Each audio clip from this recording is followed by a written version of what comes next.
Olá pessoal, meu nome é Paulo Marcos, da PMR Assessoria. Estamos aqui no vídeo de hoje para falar de um imposto, um dos mais complexos da nossa cadeia tributária, que chama-se ICMS, Imposto sobre Circulação de Mercadoria e Serviço.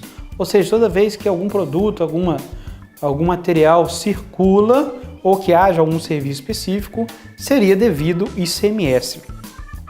Ele é um imposto estadual, é o Estado que coordena, que recebe, que é o beneficiário desse imposto, tá? E todos os impostos têm uma coisa que chama fato gerador. No caso, o ICMS, eu já até disse, é a circulação de mercadoria e serviço. Quando houver essa situação, a princípio vai ter que pagar o ICMS. A princípio, eu cito porque existem benefícios fiscais em todos os impostos, né? Mas vários, por exemplo, uma pessoa pegou a mudança da casa dele, pegou de uma cidade e levou para outra, pegou de um bairro e levou para outro. Houve a circulação de mercadoria? Sim, houve. Vai pagar o ICMS? Não, porque tem um benefício fiscal da não incidência. Então está no regulamento dizendo que quando for mudança não precisa pagar o ICMS. Isso acontece com outras situações, como isenção do imposto, como a suspensão do imposto.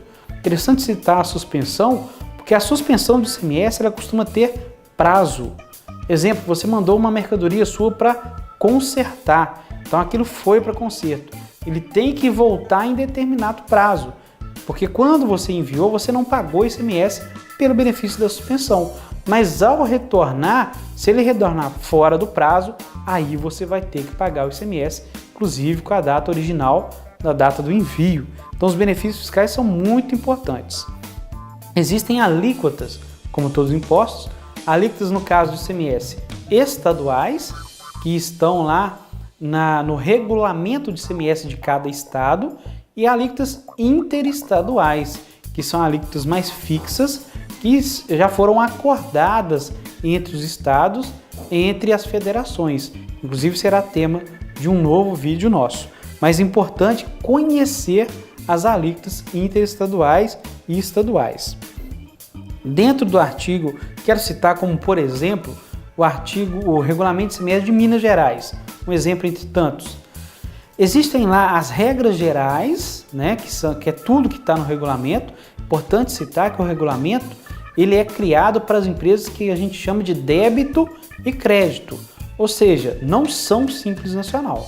Tá? As empresas do Simples Nacional não entram nas regras do regulamento de ICMS. Ele é feito para as empresas de débito e crédito. E aí dentro, exemplo de Minas Gerais, existe um artigo específico, artigo 75, que fala de crédito presumido, onde ele te dá a opção de não usar às vezes aquela alíquota pré-determinada que eu disse que está dentro do regulamento, para usar alguma condição diferenciada que pode ser benéfica para a sua empresa.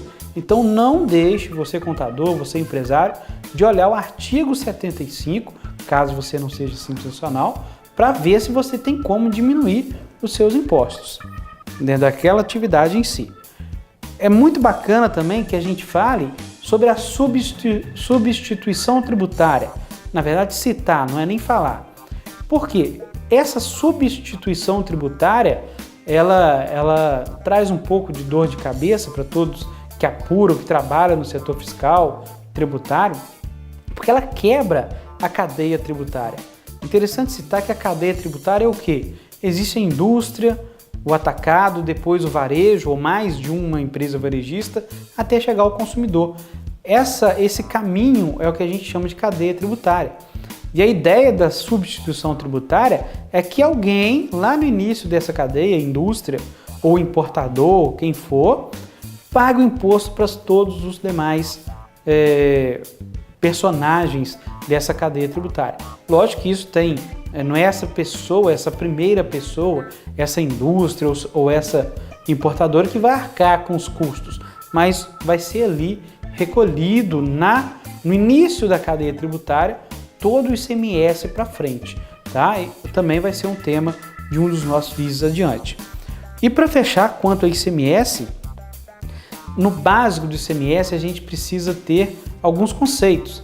Exemplo, CFOP, ou muitos chamam de CFOP, que é a sigla de Código Fiscal da Operação.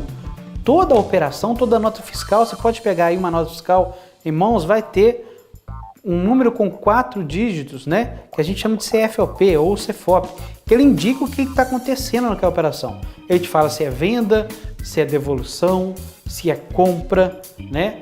Normalmente usado para quem emite, então, se mandou uma remessa para conserto, se é venda de produto industrializado ou se é uma revenda, que já é o comércio.